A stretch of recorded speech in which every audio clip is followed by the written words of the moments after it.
At the highest level, I think the respect campaign hasn't really filtered in. What the respect campaign was brought in was to help guys at parks level. When you're on your own, you've got as many as 30 people, and you're helping to try and help you can keep control of the game.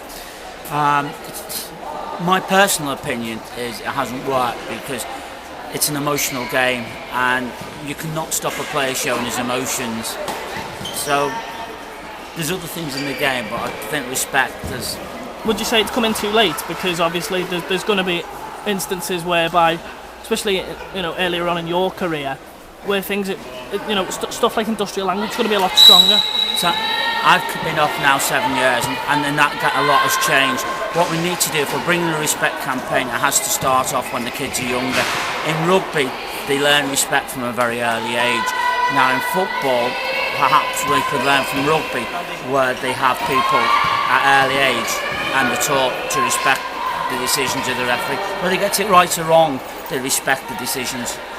Do you feel that, obviously of going to the top level, assisting on the Premier League, and obviously the game will have changed in that time, do you feel that the game now must, rather than the game adapting to the type of referee, the referees must now adapt to the type of game?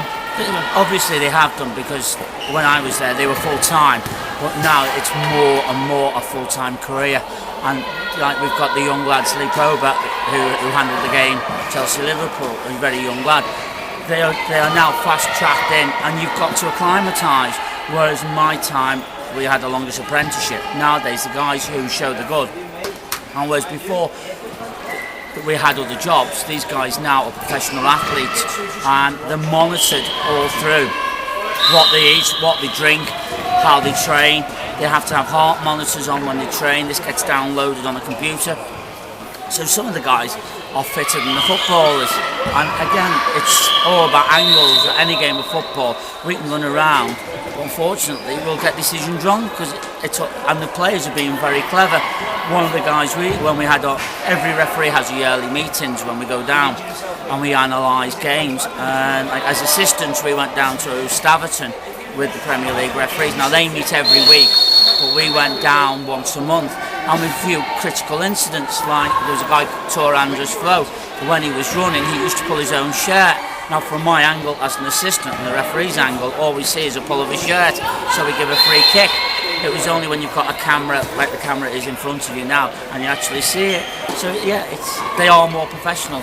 So would you say that TV and this whole fast track and this faster media era is putting more pressure on referees, which then circulates down to the lower levels, and as we mentioned before, makes the respect campaign look a little less, as if it's working?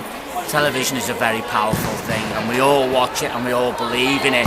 And whatever television says, unfortunately, and shows, people believe.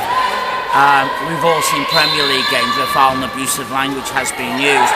What's focused on? It's focused on the player, not where the referee is. And again, at local level, you're on your own.